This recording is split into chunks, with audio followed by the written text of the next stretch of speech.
Мартовските пензии ќе бидат повисоки за 8,4%, откако Советот на социјална сигурност на владина седница усвои нивно зголемување. Тоа би значело дека тие што на пример земаат 20.000 денари, одсега ќе земаат 21.680 денари. Ова зголемување доаѓа при двоцифрена инфлација која минатиот месец достигна дури 16,8%, што во пракса значи дека покачувањето е веќе изедено. Од владата вела дека годинава освен ова мартовско согласување на пензиите, ќе следело уште едно во септември, но заборавија да кажа дека инфлацијата на големо им ги јаде парите на сите.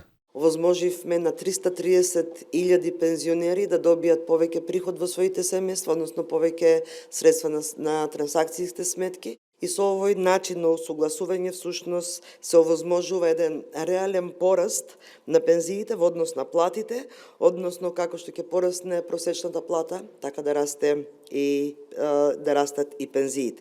Ова минимално зголемување ќе значи малку за оваа категорија граѓани, која зависи од државниот буџет. Од Сојузот на пензионерите ја поздравија одлуката, но очекуваат наредниот период зголемувањето да биде поголемо, и тоа за справување со ценовните шокови на прехранбените продукти, но и на скапите лекови. Подготвивме нови предлози, насловени како предлози за унапредување на формулата за усогласување на пензиите, и тие ги доставивме до надлежното Министерство за труд и социјална политика и верувам дека на нив, бидејќи тоа е едно комплексно и значајно прашање, ќе биде посветено соодветно внимание.